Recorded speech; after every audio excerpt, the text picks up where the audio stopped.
টাইমটা দেখাই তোমাদের, এই যে 10টা 58 বেজে গেছে, দেখো খাওয়া হয়নি। এই যে সব কিছু হোটেল রেস্টুরেন্ট খোলা আছে, বাকি সবই বন্ধ।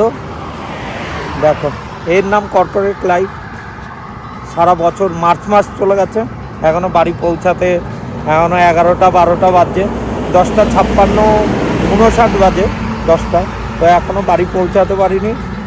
এখনও চলছে বাড়ি যাওয়ার যুদ্ধ। আবার ভোর না হতেই সেই 5:30 6টায় বেরিয়ে যাই বাড়ি থেকে, আর ঢুকতে ঢুকতে এই 11টা 12টা এখনও রাস্তায় রয়েছি। ভাবো, এর নাম কর্পোরেট লাইফ। এটাই জীবন। বাড়ির কারোর সাথে না যোগাযোগ, না কোনো কিছু, কোনো যোগাযোগ সম্পর্ক কোনো কিছুই থাকে না। শুধু কর্ম করো, কর্ম যাদের জন্য করা বা নিজের জন্য, তাদের সাথেই কোনো সম্পর্ক থাকে না, শুধু কাজ। কর্পোরেটে দাও শুধু টাইম, এটাই হচ্ছে গিয়ে মেন উদ্দেশ্য জীবনের। তো যাই হোক, দাঁড়ালাম, এত রাত হয়ে গেছে, দেখতে পাচ্ছ পেছনে গাড়ি ঘোড়া, আমার পেছনে রাস্তা ফাঁকাই রয়েছে শুধু লরি ছাড়া। তো যাই হোক, এটা শেয়ার করলাম তোমাদের সাথে। দাঁড়িয়ে পড়লাম রাস্তায়, নির্জন রাস্তা, শুধু লরিগুলো চলছে, ওই জন্যই দাঁড়ালাম। ভাবলাম তোমাদের সাথেও শেয়ার করি একটু লাইফের কিছুটা অংশ এটাও। এখনও বাড়ি যেতে প্রায় আধা ঘন্টা 45 মিনিট লাগবে। তো চলো, আবার কথা হচ্ছে পরে। দেখো রাত এখন 11টা 2 বেজে গেছে, এখনও স্টার্ট দিইনি। দাঁড়াতে ভালো লাগছে একটু, রাস্তাঘাট সমস্ত কিছু ফাঁকা। দেখাই তোমাদের চারিদিকে, এই দেখো যত দূর নজর যায় ফাঁকাই ম্যাক্সিমাম রাস্তাটা। তো এটাই দেখালাম যে তেমন কোনো লোকজনও নেই রাস্তায়, আর আমরা এখনও অফিস থেকে বাড়ি ফিরিনি। রেস্টুরেন্টগুলোতে সবাই রাতের ডিনার করছে, তো সবাই রাতের ডিনার করার টাইম এখনও, আর আমরা বাড়ি পৌঁছাতে পারিনি। এরপর বাড়ি পৌঁছাবো, সমস্ত কিছু ফ্রেশ হয়ে খেয়ে শুতে শুতে প্রায় 1টা 1:30 বেজে যাবে। আবার সকালবেলায় উঠে চলো, সেই একই রুটিন, একই জিনিস। তো যাই হোক না কেন, লাইফ ভাবো তাহলে একবার কতটা ক্রিটিক্যাল। ছোটোবেলায় আমরা কোনো দিনই ভাবিনি, যা বা কোনো দিন চিন্তা ভাবনাই আসে না যে মানুষের লাইফটা এত টাফ। ছোটোবেলায় যদি বোঝা যেত যে মানুষের লাইফটা এত টাফ, তাহলে হয়তো মানুষ আরও ভালোভাবে লাইফটাকে তৈরি করতো। যাই হোক, শৈশব নষ্ট হয়ে যেত, তাহলে ছোটোবেলায় দিনগুলো নষ্ট হয়ে যেত ভবিষ্যতের কথা বেশি ভাবলে। যাই হোক, এখন ভবিষ্যতে এরকমই কী করা যাবে। তো সবার ডিনার হয়ে হাত মুখ ধুয়ে রেস্টুরেন্ট থেকে বেরিয়ে বাড়ি যাচ্ছে ঘুমাবে বলে, আর আমরা বাড়ি পৌঁছাচ্ছি ফ্রেশ হয়ে, ঘুমিয়ে আবার পরের দিন আসবো বলে। গুড আফটারনুন সবাইকে। কালকে রাত্রে ভিডিও করেছিলাম, আজকে আবার দুপুরবেলা রোদের হাত থেকে বাঁচার জন্য এই যে সাত্বিকদাকে আসতে বলেছিলাম। অ্যাকচুয়ালি আমার ব্যাংকের সিনিয়র, ওকে আসতে বলেছিলাম, ওর গাড়ি নিয়ে আজকে ভিজিট করতে গেছিলাম। বাইরে অসহ্যকর রোদ, প্রচণ্ড পরিমাণে, ওই জন্য ওকে একটু ডেকেছিলাম হেল্পের জন্য, যে তোমার গাড়িটা নিয়ে আসো, আজকে সবাই মিলে তোমার গাড়ি করেই ভিজিটে যাব। ওই জন্য ও গাড়িটা নিয়ে এসেছিলো। তাই বাঁচোয়া, বাইরের রোদটা দেখতে পাচ্ছ কতটা রোদ।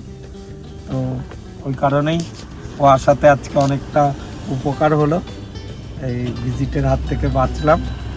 কারণ বেরোতেই হতো, রোদ থাক আর যাই থাক, নিজেদের টার্গেট পূরণ করতে হতো। তো যাই হোক, এলো,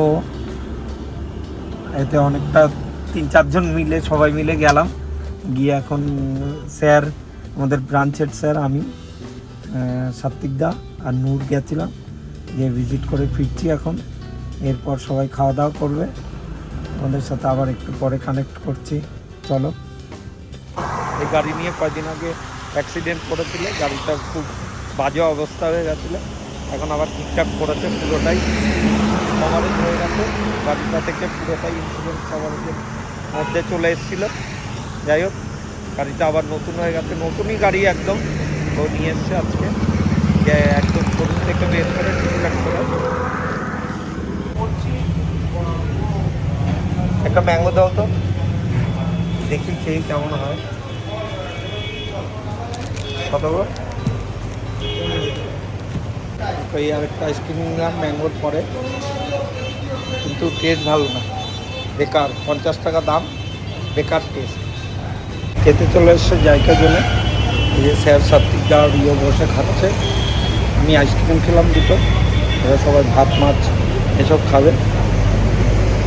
এই যে খাচ্ছে স্যারটা, স্যার সাত্বিক আর ইয়ে, এই যে নীল জামা পরা স্যার বসে খাচ্ছে, এই যে খাচ্ছে স্যার মুগ আর সাত্বিক তিনজন।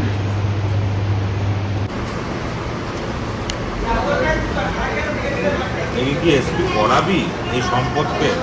ওরে মরে যাবো আমি তাহলে। স্যার ওরটা জোর দিলে মরে যাবো, সত্যি সত্যি। ও কোনোদিনও অ্যাক্টিভ হতে পারবে না, কোনোদিনও বেকার হয়ে যাবে। চলে এসেছি ব্রাঞ্চে, রোদের হাত থেকে বেঁচে গেছি, কিন্তু আজকে রোদ লাগেনি তেমন। যেমন সাত্বিকদার গাড়িতে গিয়েছিলাম, ওই যে সাত্বিকদা এখানে বসে আছে। ব্রাঞ্চটাও ফাঁকা হয়ে গেছে, কারণ 3:30 ওভার হয়ে গেছে। চলো খেয়ে নিই, তারপর কথা হচ্ছে। আমার বয়েল করা খাবারগুলো খেতে বসে পড়েছি, ওরা সবাই হোটেলে খেলো, আমি চলে এসেছি ব্রাঞ্চে। ক্যান্টিনে বসে খাওয়া শুরু, আমাদের ক্যান্টিনটায় বসে খাচ্ছি। দেখো সব বয়েল খাবার, ওরা মজাদার খাবার খেলো, আমি আইসক্রিম খেলাম। আমার কাছে প্রিয় খাবারটা আমার কাছে রয়েছে। চলো তোমাদের সাথে আবার পরে কথা হবে নেক্সট ভিডিওতে। ভালো থেকো সবাই, আর আমার চ্যানেলটাকে লাইক কমেন্ট সাবস্ক্রাইব করে দিও। ভিডিওগুলোকে ভালো লাগলে তোমরা শেয়ার করো। চলো টাটা, আজকের মতো দেখা হচ্ছে নেক্সট ভিডিওতে।